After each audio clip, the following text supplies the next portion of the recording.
Okay, so here's the deal, right? Wrist, hand, and fingers. So this is actually the final joint that we're going to cover in this class. All right, this is. I know that we've gone pretty fast and we've moved at a pretty brisk clip. But this is actually it. This is the final joint, final articulation, wrist, hand, and fingers. So when we talk about the wrist, guys, when we talk about the wrist, hand, and fingers, we're actually going to be covering everything, okay, from the radial ulnar joint, okay, all the way down to the fingers, right? So when we talk about this, there's several different joints that we have to keep in mind that we're going to actually be referencing and discussing, right? So we have the distal radial ulnar joint, right? Which, so when we talk about that and kind of what that is, all right, it's the joint between obviously the radius and the ulna here distally, okay, there, all right. We have the radiocarpal joints, which are the joints between the hand and the wrist bone here, okay?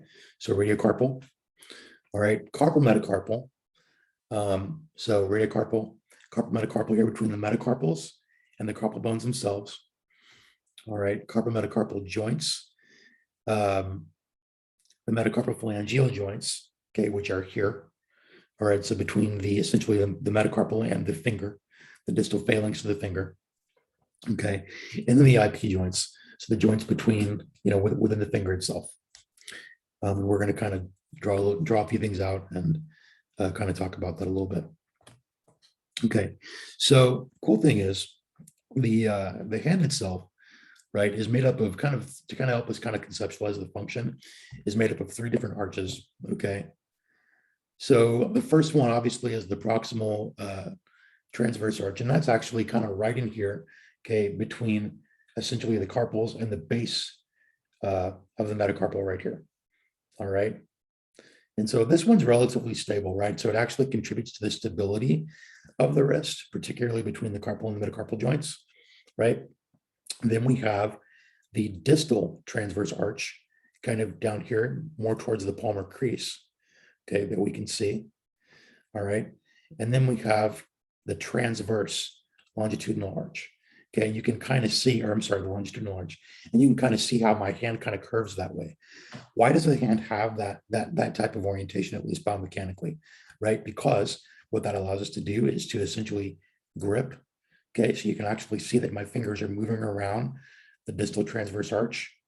Okay, and with my hand, okay, I can also oppose and grip, right, around the longitudinal arch. So if we kind of keep those in mind, at least as far as that goes, as far as the structure of those arches, it's going to kind of help us a little bit kind of conceptualize the function of the hand. Okay, so the distal radial ulnar joint. All right, so the DRUJ, this is the first joint that we're going to get into. The DRUJ is essentially the joint between the distal radius and ulna, so down here. All right, just like the proximal radial ulnar joint, it also assists in pronation and supination. All right, so if I've got my arm here, I can pronate, supinate, but we know that the vast majority of that is happening at the elbow, right? Vast majority of that's happening proximally. Watch what happens when I actually put my hand around my wrist at the top and try to pronate, supinate. Okay, my hand will not move. It will not pronate or supinate because I've actually isolated that motion distally, right, at the DRUJ. So there, okay, the primary stabilizer of the DRUJ is something called the triangular fibrocartilage complex. We'll talk more about that kind of in the coming weeks when we talk about injury to the lateral wrist. Okay, but the TFCC essentially is the main stabilizer of the DRUJ, and the anatomy here, you don't necessarily see it for everything that it is, right? So let me just kind of, I'm actually going to go to the whiteboard here and draw a few things for you guys to actually describe a little bit more about what this is. Okay.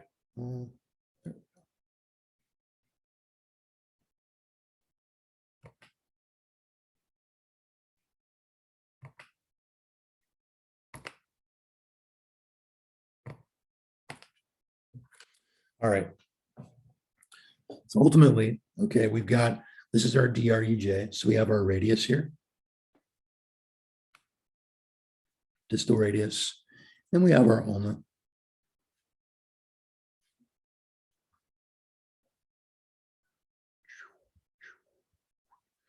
Okay, now here's the deal. Now we have carpal bones that come in like this.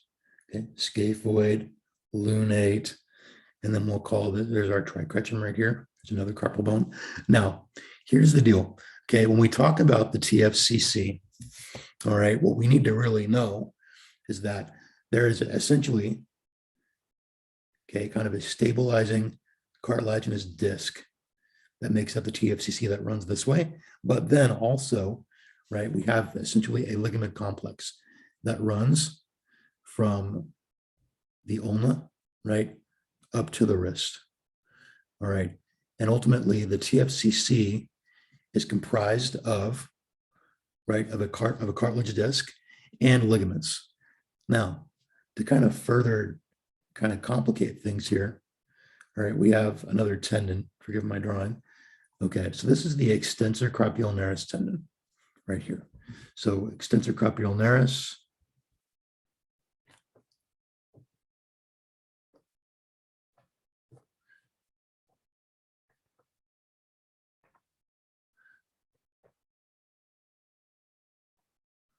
Okay, also called the ECU.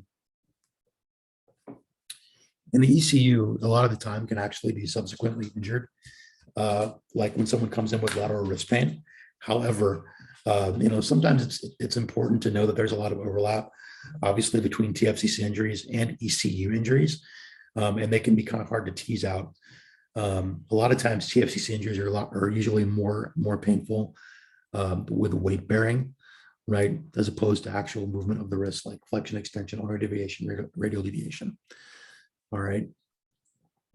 Okay.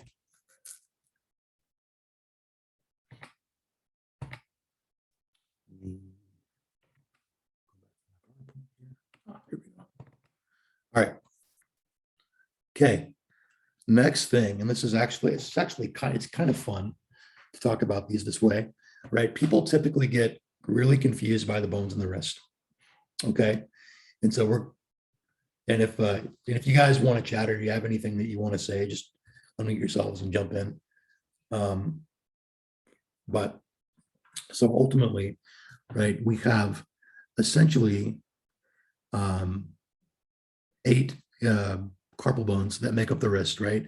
So I've got them labeled here for you, right? So we have the scaphoid, lunate, the triquetrum, pisiform, hamate, capitate, trapezoid, and trapezium.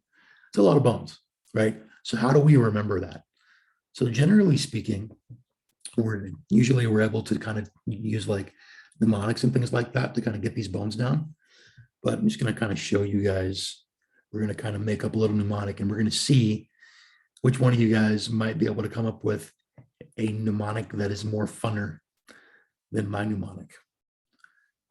All right. Okay. So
all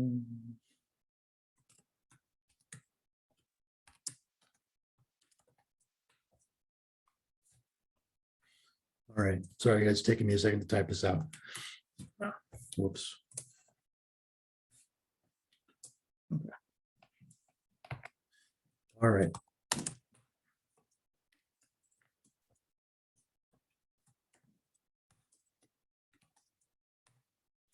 All right, here we go. Sally left the party to take Kathy home. All right. So scaphoid, right? So starting medially, okay, at just below the base of the thumb. And tomorrow, actually, we're going to spend time in class going over a lot of this topographical anatomy and actually palpating it to figure out where it is. Okay, so I'm going to start medially, okay, at the base of the thumb. I'm going to drop into the anatomical snuff box. Okay, that's this guy right over here. You can't see it. Okay, right there. So scaphoid, all right. First bone medially, scaphoid, lunate, okay. Triquetrum, all right. Scaphoid, lunate, triquetrum, and I drop right onto the pisiform. Sally left the party, okay. I'm going to come back medially to, right, take Kathy home. Sally left the party to take Kathy home. All right. I know it's not really, it's kind of hard to memorize all those, but so let's go back to our drawing. Quit dropping the ball. Gosh, killing me, Smalls.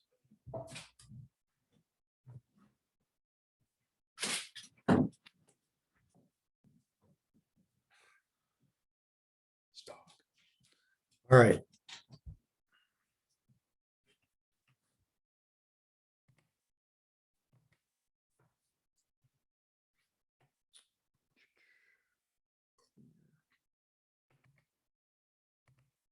Okay. Oh, where'd my thing go? All right. So, okay, like we talked about, scaphoid, lunate, triquetrum. Okay. Sally left the party. Okay. To take Kathy home. Okay. A couple things though. All right. You can actually feel like some of these bones, like ultimately the scaphoid is really only palpable from the palmar side of the wrist. Okay. The anatomical landmark that we utilize to find the scaphoid is the anatomical snuff box, because it sits right inside of the anatomical snuff box. Okay. The lunate is literally right beside it, moving laterally, right? The pisiform, actually, you can actually feel if you put your hand, okay, kind of find your ulna and then move your fingers up onto your hand, you're going to feel a little tiny bony knob there. Okay, that is actually your pisiform. Okay, that's actually your pisiform. So then if you slide directly over from the pisiform medially, okay, there is a structure there called the hook of the hamate. All right, and we're going to work on palpating these on each other tomorrow. All right, so the hook of the hamate is there. Okay, and the capitate, trapezoid, trapezium. Okay, so scaphoid in the snuff box. Okay, lunate next to it, triquetrum, pisiform, little bony knob, hook of the hamate right beside it. Okay, capitate, trapezoid, trapezium. Okay, now, and if you guys have questions, please stop me. Okay, and kind of let me know. Okay, if there's anything that's not clear. Okay, next thing. Okay, so the metacarpals, right? Kind of moving into the anatomy here. All right, starting at the thumb, base of the thumb. Okay, metacarpal number 1. Okay, 1, 2, 3, 4, and 5. So we number 1 at the thumb, 2 at the index, 3 at the middle, 4 at the ring, and 5, okay, at the little finger. Okay.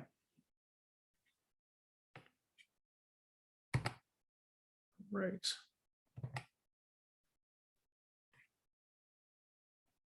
Any questions, guys? Is this, I mean, this seems like it's pretty straightforward. Yeah. You guys okay? You guys all look very deflated, by the way. Okay. All right. Are you okay? Oh, I'm lovely. I'm just peachy. Yeah, I'm great. I'm great. All right. So here's the cool thing here's the cool thing about the fingers too, about the wrist, hand, and fingers, because we have our metacarpals. All right.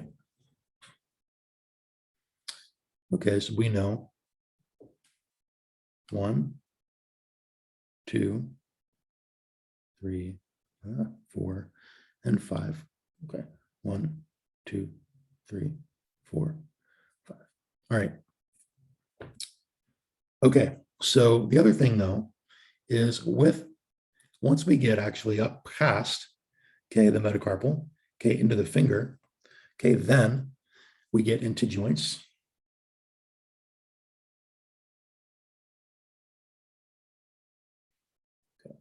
Don't make fun of my thumb. It's just not as bad as my drawings from yesterday. All right, so here's the deal. This joint here, all right, between the metacarpal and the essentially proximal phalanx of the thumb, this is called the MP joint, metacarpal phalangeal joint. I can spell that out if you want. We just kind of talked about that. So that's the MP joint right here. All right. And then now here's the deal. I only have a proximal and a distal phalanx at the thumb. Okay. But what happens though when I move into the finger? Okay, I'm going to clear this. When I move into the finger, here's where things get a little bit more interesting. Okay. So have my proximal phalanx. All right. Got my middle phalanx. Whoa. And I've got my distal phalanx. It's my finger. All right. So when we talk about the finger, okay, I've got essentially 2 tendons that are going to extend and 2 tendons that are going to flex. All right. And then we have this guy here. He's important. So this is essentially, we've got on the top side, we have our extensor tendons. Okay. So we have our extensor. I'm going to type that because if I write it, it's just going to be not good. All right. So we have our extensor digitorum.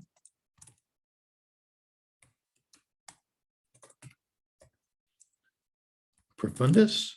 What do you guys think profundus means?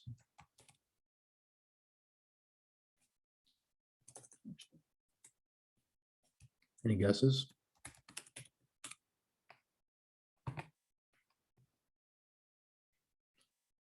Okay. Means deep. So my deep extensor tendon, which is actually here, and then I have my superficialis, which goes all the way to the distal phalanx. All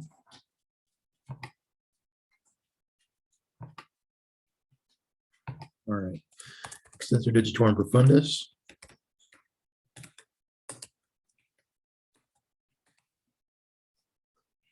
All right, there's that. Okay.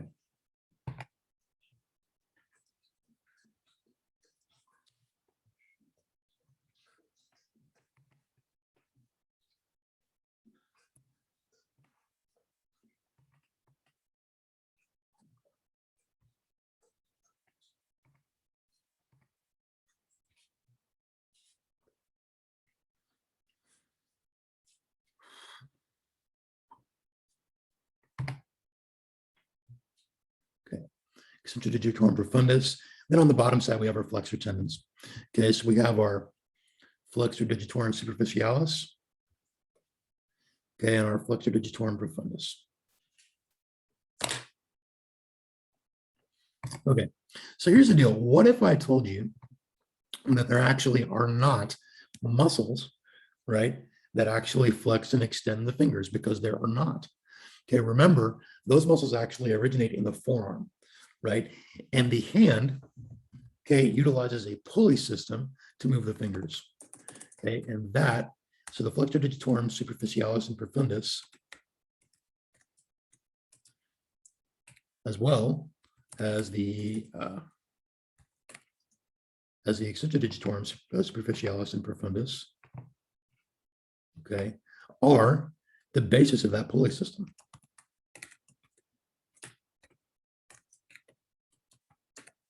All right. So there we go. Now, here's the other thing. Here's a question that we have to answer, right? When we're talking about stability, particularly at the fingers, okay? How is it that we're able to maintain stability of these tendons, particularly as they move in space, okay? So the hand itself actually functions via a pulley system like we've just talked about.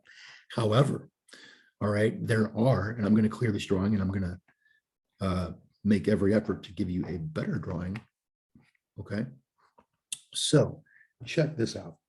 Okay, so I've got, I essentially have a series of what are called pulleys, right, at the finger that essentially not only aid in the movement of the tendon itself, right, but also provide stability to the tendon itself.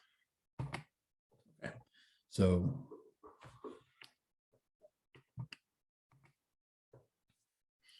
all right.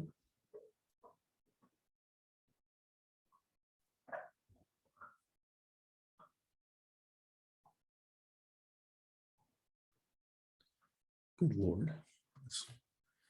All right.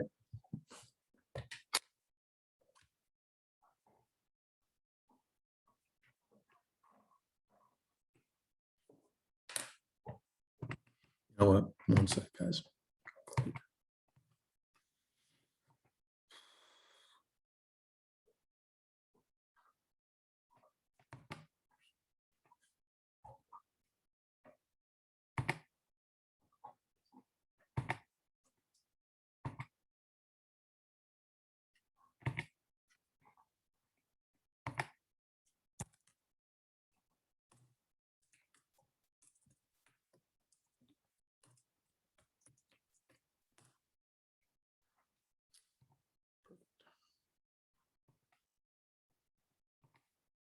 All right. Cool, cool. All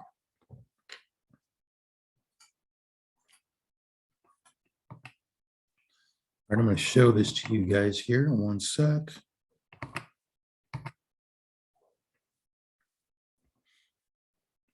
Okay, so we have this really awesome pulley system actually at the hand. All right, so you can see, all right, we have these numbered pulleys. Okay, we have essentially the A pulleys and the C pulleys. Okay, and so these pulleys are named, right, distally to proximally. All right, A1, A2, A3, A4, and A5. Okay, do not let this essentially confuse you. But essentially, you can see that what these pulleys are doing is they're essentially creating essentially stability and support for the tendon as it passes over the finger. All right. Now, if you go to, for example, if you go to your index finger, okay, right at the joint, actually, you're going to reach in there and you're actually going to feel a little bit of a divot right there. All right. When you feel that divot, and we're going to go through this palpation tomorrow as well.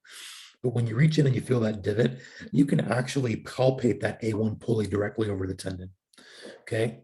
Same thing with the A2 pulley, right? As well as the A3 pulley, A4 and A5. Okay. So the difference between the A pulleys and the C pulleys is that those A pulleys are actually anchoring the tendon to the bone. Okay. It's those pulleys that are providing support for the tendon, all right, to be able to anchor to the bone. Okay. In contrast, the C pulleys, okay, that you guys see in front of you are essentially meant to stabilize the collateral ligaments and provide added collateral stability to the finger as well, right? And so those are essentially are there to anchor, obviously, the tendon and also the ligaments actually collaterally throughout the finger, right? And so, yeah, so those actually cross over the tendon diagonally, but also aid in medial lateral stability of the finger. All right.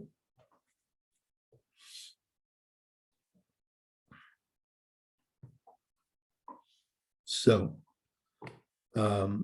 ultimately, right,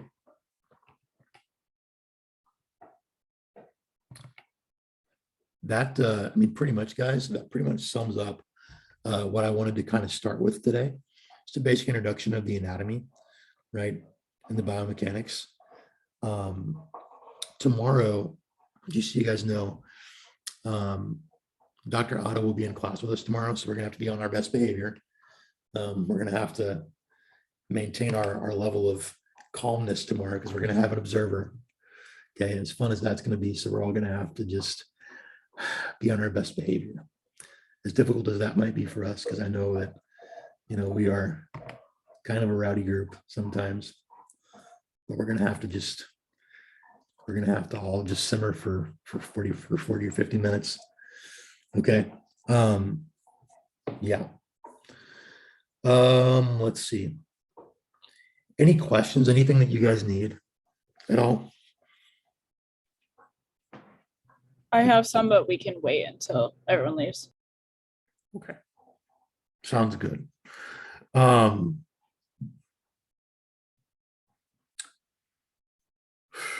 other questions, guys? Nothing at all that you guys need, at least right now? Like I said, the review will be posted today. It's nearly done with it. Exam will be open, the exam will open up, so all that stuff will open today, and you guys will have access to that. The one thing that I did do, I think I mentioned this, but I actually went through, and I'm actually in the review, I'm actually going kind of deep into the anatomy of the elbow, just basically for matter of review, right? So I'm listing as much of it out as I can for you guys for the test. But yeah, so, but no other questions at all? No other, nothing? All right. Well, I'll see you guys tomorrow. We're going to work on some palpation and things like that. Hopefully have a little bit of fun in a little bit more of a controlled environment tomorrow. Okay, but see you guys tomorrow. And Justine, if you need, and then you can stay and chat if you need to. All right. All right, guys. I will see you guys tomorrow. Okay. Thanks, Wade. Thank you. Bye, guys.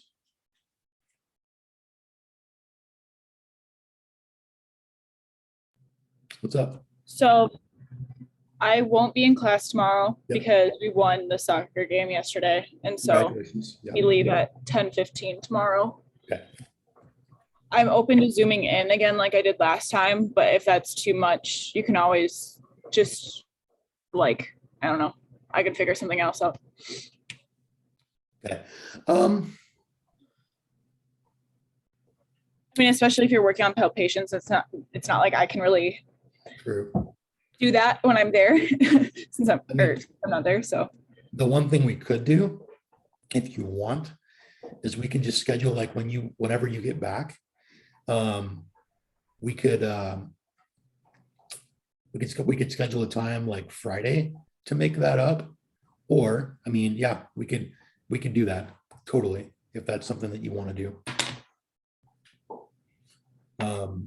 I don't know. I mean, obviously, if you guys are still playing after we Wednesday, won't play till Saturday if we win on Wednesday. Okay. So okay. Yeah, if you want, what we can do is we can actually set up a time Friday. Like we could do early afternoon, or I could even, let's see, we could even just meet before class at like 10 and spend because you typically get there Yeah. a little earlier, which is great. I mean, and so if that works for you, we could even do that. I can sit there with you and we can actually go through palpation. yeah, I'm open from 9 to class, and then after from 12:30 till 1:30. But I do need to eat lunch. So Okay. I'm sorry. So did you say that will that morning time work for you, or do you? Yeah. like before class would work. Yeah. Let's do that. And let's just plan on that. So I'll meet you at like 10 and we can just take 30 minutes to sit down and just go over those one-on-one. Cool. Oh yeah, that was the other, there was two more things. Yes, ma'am. Second was, so this might be asking a lot, but I was intending to take med term in the spring, but as of right now, it's not being offered. And I can't do it in J term, Okay. like in person at least, because I'm going to be in Germany. Yeah. So you can very well say no to this, but is there a way that I could do it like asynchronously? So, Or not. so this is actually a really good question. So here's the deal, right? I'm having to kind of plan for that contingently as well, simply because my commute is what it is. Yeah. And if we get a really bad storm, there is like no way that I'm going to be able to make it to campus.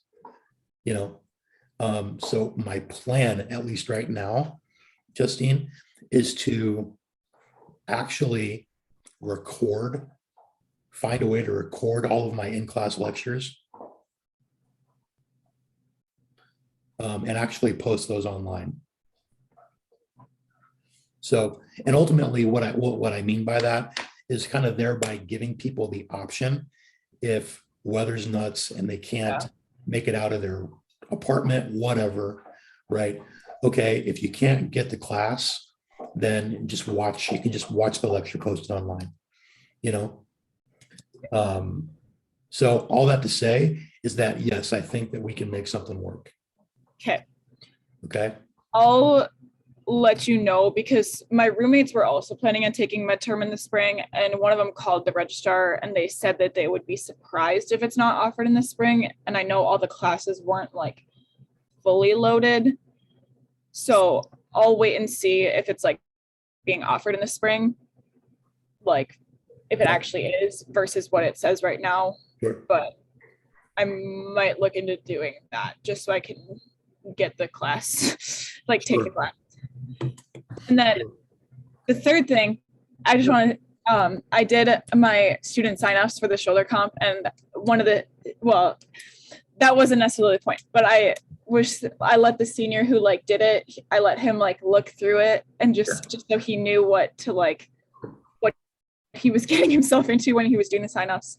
And he was very happy with the way it looked. So I just wanted to tell you that That's great. he said it was really good. Like he said it was very much in need of a revamp. And so he was happy that you did what you did. Yeah. Well, that's good. I'm glad, Justine. That just makes me happy. It makes me feel like I got something right. So I just figured you would need a little, you're doing good. Justine, you have no idea how much I appreciate that. I really do. That means a lot. Thank you so much. Okay, that is all. Okay. Hey, thank you. Okay. You're great. I'll see you. I will see you when I see you. Okay. Yeah. But Friday, I guess. And then we're asynchronous today in class for methods. Dear Lord. That class, Justine. I was talking to Otto about it today because I had to ask her about something and tell her that I was missing class on Wednesday too. And I was like, yeah, a class is not very talkative, so it does not help you at all. Yeah. So, but hey, good luck. Okay. Be safe and have fun and go get them. And I will see you on Friday. Just keep me posted about J-term. Okay. If you need in, I'll send you the form. Yeah, I mean, I haven't hit my registration time isn't until tomorrow. Okay. So All right. Okay. Well, hey, just keep me posted. And like I said, if you need in the class, I'll send you the form to fill out. Okay. And I'll approve it and we'll make it work. Okay. Sounds good. All right. Thank you. You're very welcome. Okay. I'll see you later. Bye. Bye.